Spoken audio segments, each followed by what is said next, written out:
Commentaire de saint Thomas d'Aquin sur l'évangile de Jean, chapitre 6, versets 5 suite. Où achèterons-nous des pains pour que ceux-ci mangent ? L'interrogation porte sur la réfection de la multitude.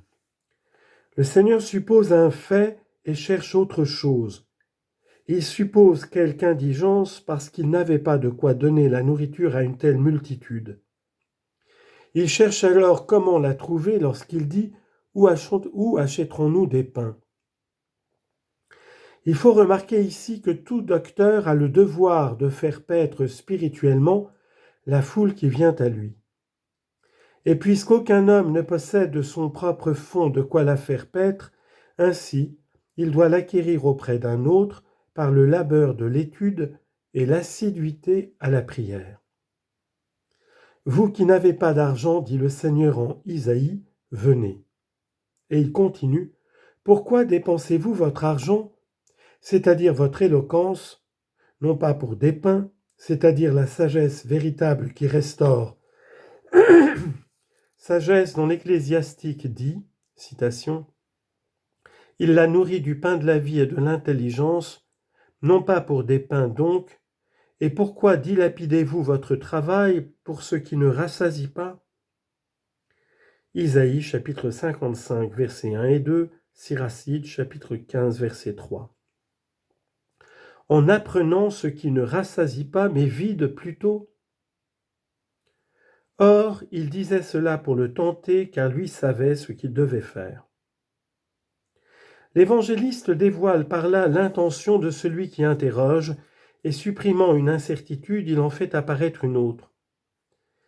Il était en effet possible de penser que le Seigneur avait interrogé Philippe par ignorance. Cependant, l'évangéliste exclut cela en disant « car lui savait ce qu'il devait faire ».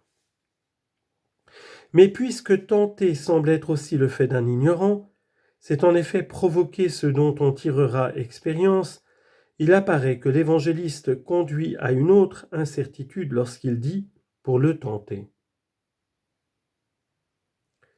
Mais il faut préciser que c'est de diverses manières qu'une personne entend une autre au sens de la connaître par expérience.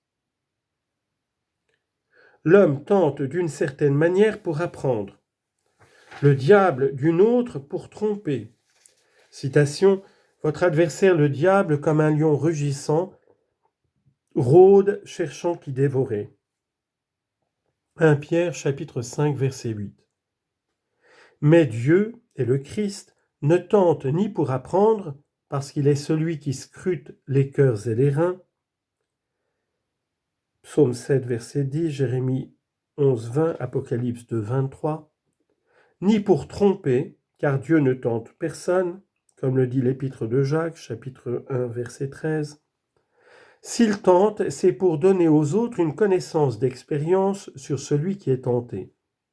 C'est ainsi que Dieu a tenté Abraham. Dieu tenta Abraham, Genèse chapitre 22. Et plus loin, « Je sais maintenant que tu crains le Seigneur » Genèse chapitre 22, verset 12. C'est-à-dire, j'ai fait connaître que tu crains le Seigneur. C'est ainsi qu'à cet endroit, il a tenté Philippe afin de dévoiler sa réponse aux autres, les conduisant par là à une connaissance plus certaine de l'événement à venir. L'évangéliste poursuit avec la réponse des disciples, d'abord celle de Philippe, puis celle d'André. Philippe lui répondit, « 200 deniers de pain ne leur suffiraient pas pour que chacun d'eux en ait même un petit morceau. »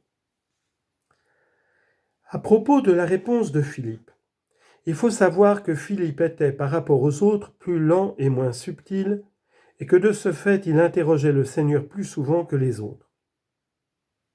Citation, « Seigneur, montre-nous le Père, et cela nous suffit. » Jean chapitre 14, verset 8.